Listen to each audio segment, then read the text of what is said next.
Hey everyone, welcome back to the Round Number One YouTube channel. Before I start, I'd like to say that I'm sorry for my absence here on the Round Number One YouTube channel. I've been going through some personal stuff, and also I've been sick lately, but I am back. And stay tuned to the end of this upload, because I have a very important announcement to make regarding live streams that the Round Number One YouTube channel will be hosting this WrestleMania weekend, day 1 and day 2. Now, the topic of this discussion, if you looked at our community tab on the Round Number One YouTube channel, is about Mercedes Mone. But before discussing Mercedes Mone, it's important to bring up Becky Lynch's recent comments regarding the house show matches between Rhea Ripley, Nia Jax, and Shayna Baszler. Now, during an interview with Steve Fall from WrestlingNews.co, Becky expressed her frustration and disappointment over the viral video of Rhea Ripley giving Nia Jax a Stinkface at a recent WWE live event. And I believe there's another video, not taken the same day, but maybe the next WWE live event, where it showed Shayna asking Nia Jax for a Stinkface. Let me tell you what a Stinkface is. And if you didn't know what a Stinkface is, a Stinkface is a wrestling move where the wrestler takes their buttocks and rubs them into the faces of their opponent. It was popularized by WWE Hall of Famer Rikishi, but it has been used by other wrestlers worldwide for years. Now, Becky's comment regarding this viral video criticized the objectification of women in professional wrestling and called for more respectful and fair representation. Becky highlighted the negative impact of such moves on young girls who may be watching and feel like they need to conform to these standards to succeed. Now, first, I agreed with what Becky had to say over this viral video. However, I was on Reddit, and I came across a post where somebody mentioned that there's nothing wrong with Rhea and other women having fun doing something they enjoy. And you know what? I came to change my thinking, and, I completely agree with that Reddit poster for saying that. In today's society, opinions on what women should and should not do are taken very seriously. But every woman should be able to present herself in a way that makes her comfortable without worrying about other people's opinions.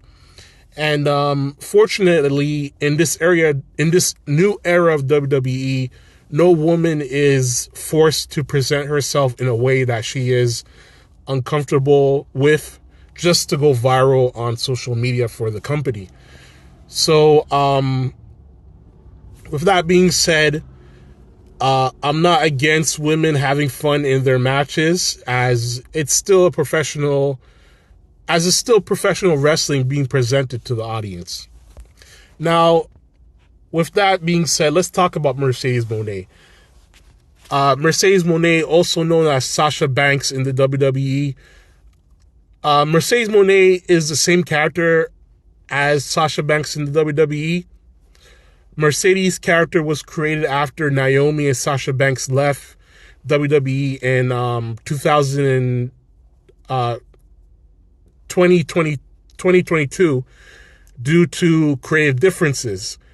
Later, Bushiroad Entertainment signed Mercedes to their pro wrestling division, which includes Stardom and New Japan Pro Wrestling, and debuted the Mercedes Mone character at the 2023 Tokyo Dome New Japan Pro Wrestling Wrestle Kingdom event. Eventually, Mercedes became the second person to hold the IWGP Women's Championship belt. In 2023, Mercedes Mone participated in a tournament to crown the inaugural Strong Women's Champion, which is the second women's championship in New Japan Pro Wrestling. She advanced to the finals before losing to Willow Nightingale of AEW. Now, during the match against Nightingale, Monae sustained an ankle injury. Later, Mercedes was seen as an audience member during the 2023 All-In event in London, England. Mercedes eventually debuted in AEW, and it's been speculated that Tony Khan offered her a significant financial package to join the company. Some say that Mercedes Mone is currently the highest paid active female wrestler of this era, and her contract is valued more than Charlotte Flair's latest contract with the WWE. On March 13th, 2024, Mercedes Mone entered the TD Garden in Boston, and the crowd's excitement was outstanding. It resembled CM Punk's AEW debut at the United Center in 2021. While CM Punk is the biggest star AEW has ever had, in my opinion, and I think it's undebatable. Sorry about that. If you want to debate it, post your comments down below in the YouTube comments section. I'll be glad to debate you on that. But personally, I think that CM Punk is the biggest star AEW has ever had and probably will ever had. Mercedes Mone is most likely the second biggest star AEW will ever have. However, the difference between Punk and Monae is that AEW had a plan in motion from the beginning to have Punk carry the company for years to come. Unfortunately, that fell apart, but they still had a plan for CM Punk to carry the company for years to come. What I'm seeing now with how AEW is treating Mercedes Mone, like, I don't see any foresight of character development at all for this for Mercedes Mone to be the new lead to lead AEW and carry AEW into the future. I noticed even from the first show that Mercedes Mone has appeared on, during the TD Garden show, Monae's story in AEW is unclear. Like, I really don't know what her objective is in AEW. Now, just recently on Dynamite, there was a women's Fatal 4-Way match. The winner would get a shot at the TBS Championship during the AEW Dynasty pay-per-view. Monae was not in the match. She was on commentary. And her focus seemed to be on her unfinished business that she brought up. Let me say it again. Her focus seemed to be on her unfinished business with Willow Nightingale, which I think she brought up her having unfinished business with Willow Nightingale in a backstage segment when talking to Riho during her the TD Garden show that Mercedes Mone debuted in. But here's the thing about what I don't get with this unfinished business thing with Willow Nightingale. Well, number one, Willow Nightingale didn't even injure Mercedes during the New Japan Pro Wrestling match.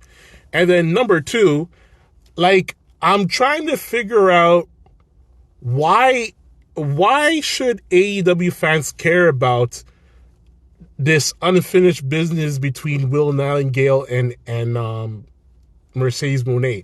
Like, first of all, like, not to be derogatory to New Japan Pro Wrestling in any sense, but New Japan Pro Wrestling, for the large part in North America, is like non-existent. They're on Access TV.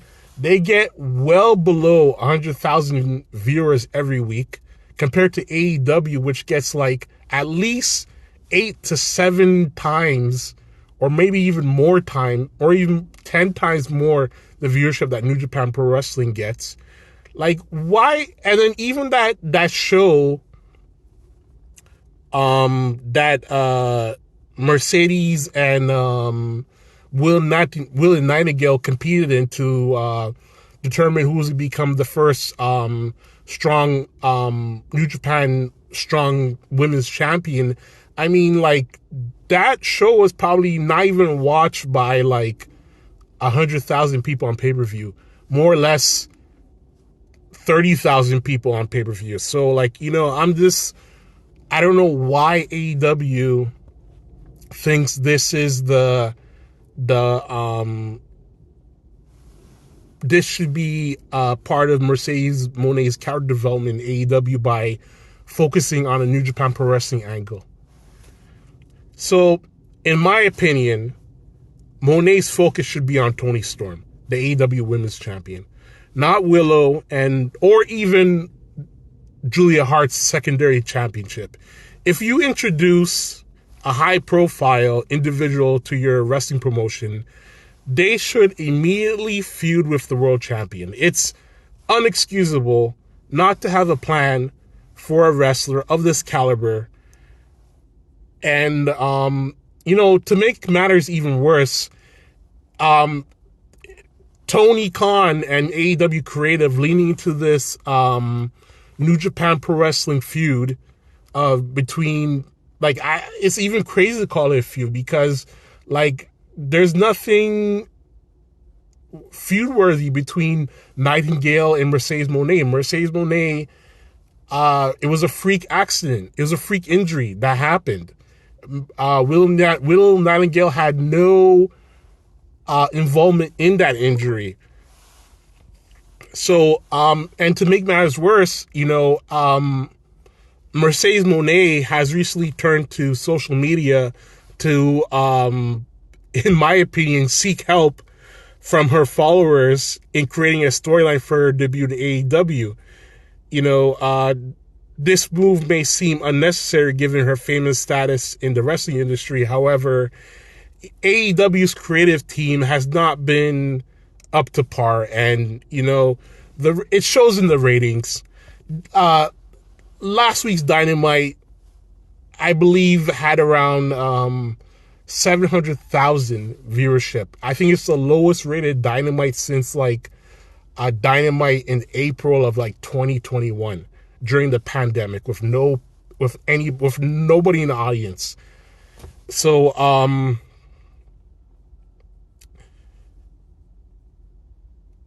the thing that I worry about with Mercedes in AEW is that,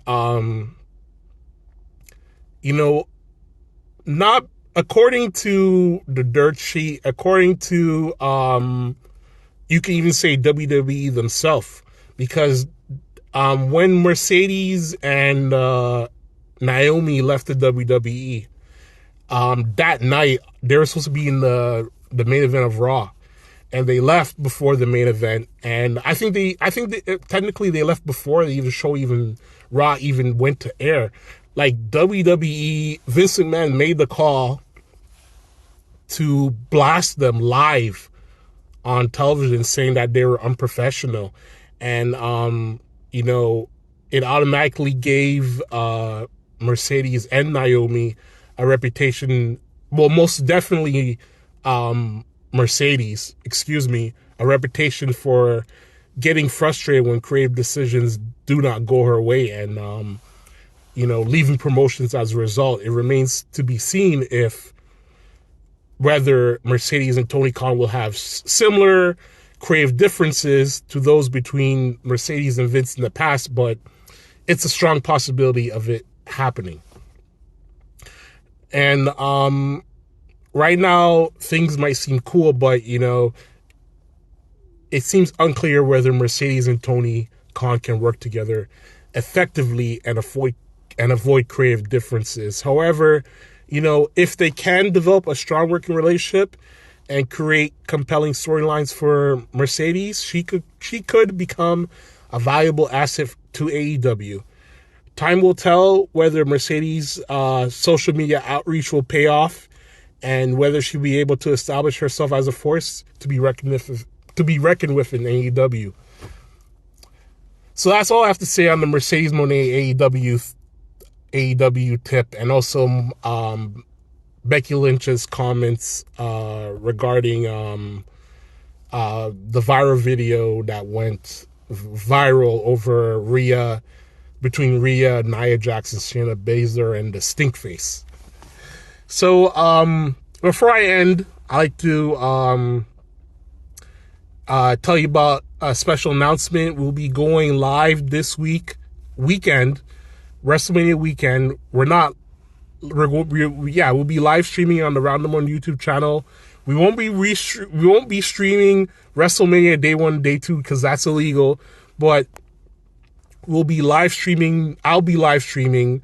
I might have a special guest, but I'll be live streaming on our YouTube channel during WrestleMania Day 1, Day 2.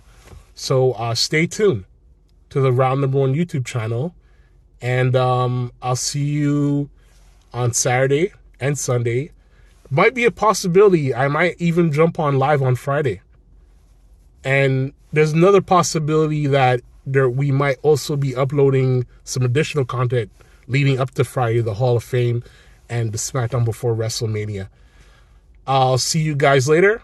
This has been Michael of the Round Number One YouTube channel. Take care.